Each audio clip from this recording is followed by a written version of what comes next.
Boa tarde a você, a mim e a todos que nos acompanham. Eu acho que o nosso clima aqui é um pouquinho melhor do que essa reunião que acontece em Abu Dhabi, no Emirados Árabes Unidos. É a primeira vez que russos, ucranianos e americanos sentam para negociar um possível acordo para essa guerra que já caminha para 4 anos.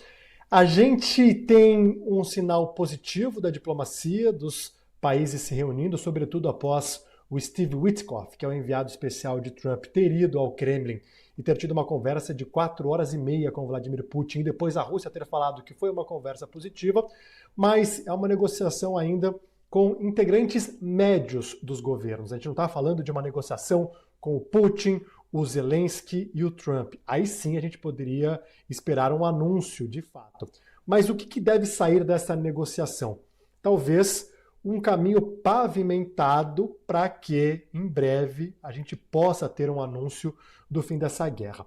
O Zelensky disse que hoje o principal entrave é a questão territorial. As outras questões já foram mais ou menos acertadas, mas essa questão territorial é bastante espinhosa. A Rússia quer toda a região de Donbás, que fica ali no leste ucraniano. Só que a Rússia não controla totalmente a região de Donbás, controla 90%. A Ucrânia afirma que não vai ceder território que ainda controla. Um porta-voz do Kremlin disse, olha, os soldados ucranianos têm que deixar a região de Donbás. Então isso acaba sendo um ponto ainda distante entre as partes. Já os Estados Unidos têm uma outra proposta, tornar áreas de Donbás uma região industrializada e desmilitarizada. O Zelensky, presidente ucraniano, teria aceitado, mas com condições de segurança. Os Estados Unidos teriam que garantir a segurança ali da região para que no futuro a Rússia não faça uma invasão ou um ataque. A Rússia já disse que não está querendo muito ter tropas da OTAN, do Ocidente ali na região, então ainda é uma questão que está em aberto. Mas depois do que aconteceu ontem na Rússia, talvez o Steve Witkoff tenha conversado com o Putin e tido algum sinal de que a Rússia iria ceder em alguma parte. Vamos ver, essa reunião deve se arrastar ao longo do final de semana. A gente não espera nenhum anúncio dessa reunião, mas a gente espera saber até que ponto cada lado está disposto a ceder.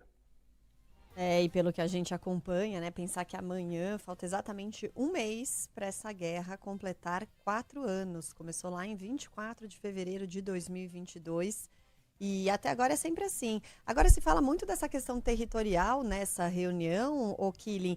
E aquela questão que foi um dos estopins também para o início da guerra, que é a possível participação da Ucrânia na OTAN, isso já está mais pacificado aí entre as partes, você sabe dizer?